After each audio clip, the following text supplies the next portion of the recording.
Every single time Playground announced a new location, the community went through the same cycle: excitement about wherever they picked, genuine appreciation for the map, and then the exact same comment section: next one has to be Japan. Every time, without fail. And it never happened. America, Italy, Australia, the UK, Mexico, all great locations. None of them are the answer. 14 years later, it's Japan. I want to talk about why this matters beyond the obvious, because everyone right now is saying Japan looks incredible and stopping there. But there's a reason this community has been asking for this specific location since 2012, and it goes deeper than scenery. Let's be honest about history first. FH4's Britain is probably the most unique game of the series. The seasons alone made it something special. Driving through Edinburgh in the rain or cutting through the countryside when the leaves are changing, that was genuinely beautiful. FH3's Australia was nostalgic, and as far as the community says, is still the best map. FH5's Mexico, on the other hand, was probably the most visually boring map Playground had ever built. The flat landscape, the basic colors, the lack of variety, it looked bland. But none of these locations carried weight the way Japan does. None of them had 14 years of the same request sitting underneath them. That changes what this map means before you even load it up. Now look at what Playground has actually built. Tokyo alone is 5 times larger than this city in FH5. 5 times. The C1 inner loop runs through the heart of the city. That's the elevated expressway that circles central Tokyo, one of the most recognizable stretches of road in car culture. Shibuya Crossing is in there, Ginko Avenue, Tokyo Towers sitting right in the center while you're racing through the downtown streets at night. And this is the largest and most dense map in franchise history. Over 670 roads. The map itself is built vertically. Tokyo sits at the bottom, the Japanese Alps rise at the top, and between them you get coastal routes, mountain passes, terraced farmland, forested ridgelines. The contrast between biomes in this game is unlike anything Forza has done before. You can go from neon-lit urban streets to a narrow mountain pass, to a snow-covered alpine road, without the transitions feeling forced. That vertical design also means something specific for how the game feels to drive. In FH5, the map was wide and open, boring, and in a lot of places it had no soul. Japan is the opposite. The elevation changes constantly, the roads tighten, the geography forces you to actually engage with what you're driving instead of just holding a direction. Now the JDM car list, the GTR, the Supra, the RX-7, the NSX, the Silvia, and much more. These are the cars that define what Japan means to car people, and in every previous Forza game, you drive them in Britain or Mexico or Australia, which is fine, they drove brilliantly, but they were always slightly out of context. You put an RX-7 on a British country lane and it looks good, you put it on a narrow Japanese mountain road at night with the fog coming in and it looks right. FH6 is the first game in this franchise that puts those cars back where they actually come from. That's not a small thing. And then there's Daikoku. If you haven't heard the name, Daikoku parking area is a real place. A highway rest stop on an industrial island outside Tokyo, under an elevated freeway where some of the rarest and most significant cars in the world just show up on a regular night. No event, no organizer, no ticket. Just people who care about cars gathering because they care about cars. It's become one of the most iconic spots in car culture. And it's in FH6.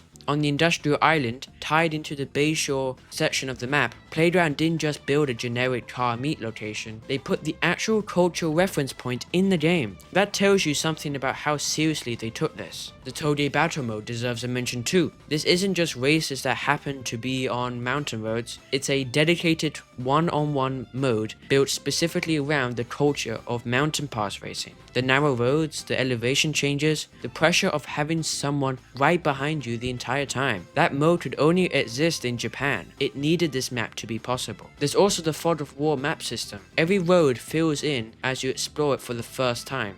In a map this size, this many roads, that changes how discovery feels. You're not just driving to the next marker, you're uncovering something. Japan was always going to be the location that justified that system because the roads here are the whole point. 14 years is a long time to wait for something. Long enough that some people stopped asking. And then in April, they dropped a map reveal and half the internet lost its mind. Not because of the graphics or the car list or any specific feature, because something that had mattered to to this community for a very long time was finally being taken seriously. That's why Japan was always the only answer. Not because it's the most beautiful setting, though it is, but because it's the one location that means something to this community beyond the game itself. Now we have 7 days left. My next video will be on release day, May the 15th. I'll be doing live commentary gameplay for the first 30 minutes or so of the game. Like and subscribe if you want to be there with me. Also, thank you all so much for the awesome supportive comments in my last video. I really appreciate all of you. I'm Driven, and I'll see you in the next one.